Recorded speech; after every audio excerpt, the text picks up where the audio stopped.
बसंत महोत्सव हे बसंत उद्घाटित।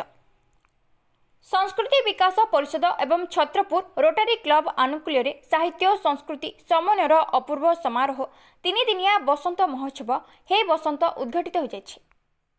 महोत्सवर प्रथम दिवस आयोजित कविसूर्य बलदेव रथ संध्यार मुख्य वक्ता भावे बरेण्य साहित्य स्रष्टा तथा मुख्य वक्ता भावे दक्षिणांचल उच्च माध्यमिक शिक्षा परिषद ब्रह्मपुर उपसचिव डॉक्टर कुलमणि ओझा जोगदे कविसूर्य बलदेव रथ जड़े गंजाम जिलार हेले मध्य तांकरी रचित किशोर चंद्रानन चंपू सारा ओडिशा कण सारा भारत आबा सारा पृथ्वी साहित्य संस्कृति जीवन में एक माइल खुंट सदृश जनमानस को दिग्दर्शन दे आसी।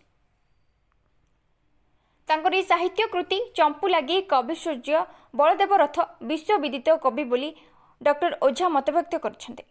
जड़े गंजाम जिलार आठगड़ पाटना खेमुडी अंचल हेउछि तांकरी साधना क्षेत्रर स्थल बोली डॉक्टर ओझा आलोकपात करछन्ते।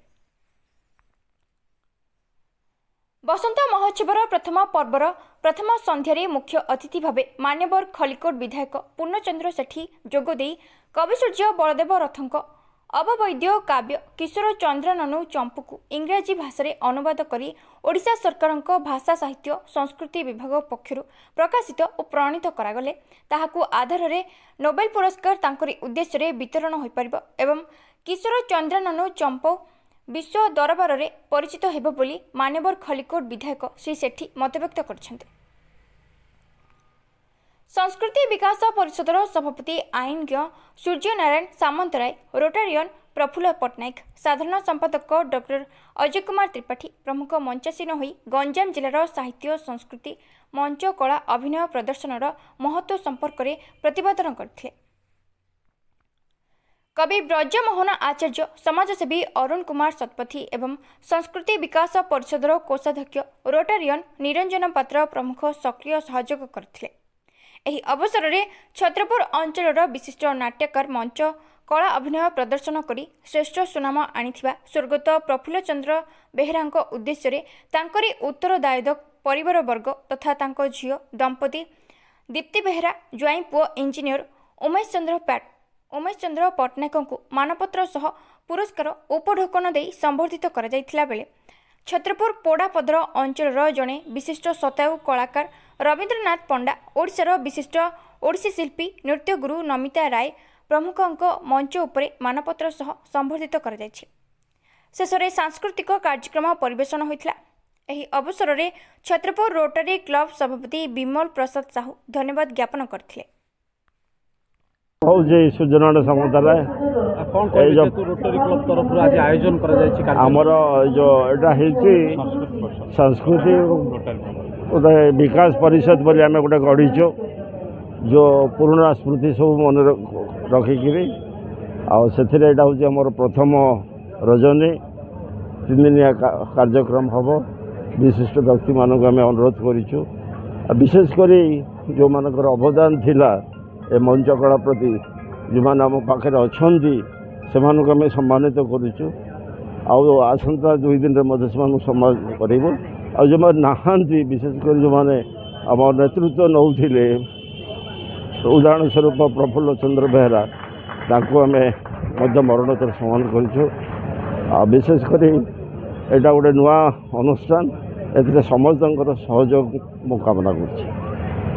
ब्रजमोहन आचार्य कौन कहे जेहेतु बसंतर कार्यक्रम आज छत्रपुर आयोजित दीर्घ 3 दिन कौन कार्यक्रम रही आज जो कार्यक्रम कमी कौन रही संस्कृति विकास परिषद छत्रपुर तरफ कला संस्कृति साहित्य संगीतर एक अपूर्व समन्वयर समारोह हे बसंत महोत्सव 2025 उपलक्षे आयोजन करा जाउछि। एही क्रम रे आमे 3टी संध्या आयोजन करिछु। प्रथम आज संध्या बलदेव संध्या, आसंता काली द्वितीय संध्या भंज संध्या एवं तृतीय संध्या ए माटीर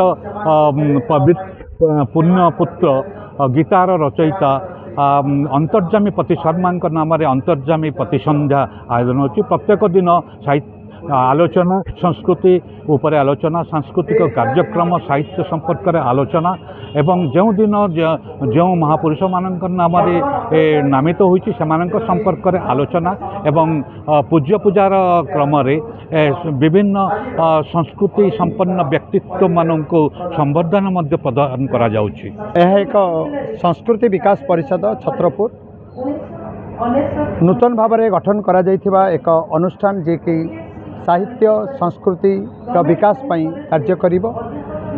आपण माने समस्त जानिछंती आमे धीरे धीरे आमर प्राचीन साहित्य एवं संस्कृति को भूली जाइछु, तार मौलिकता को हराई देई एक नूतन भंगी रे से संस्कृति को आमे प्रदर्शन करबा पई चेष्टा करूछु।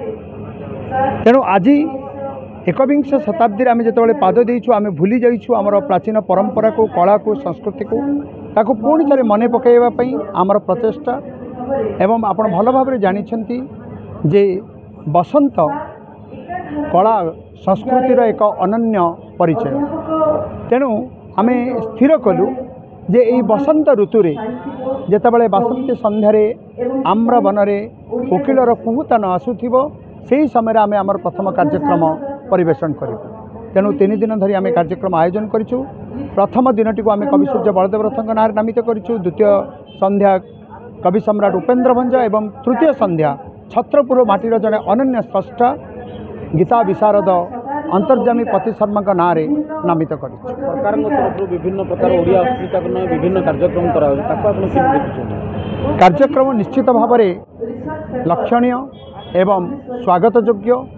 ओडिया अस्मिता को प्रकाश करने जिते कार्यक्रम करा जिवो निश्चित भाव में ओडिया तार परिचय को समग्र विश्व दरबार में अधिकरू अधिक प्रदर्शन कर पारिबो। छत्रपुररू अरुण कुमार पंडा रिपोर्ट, आईजीबी न्यूज।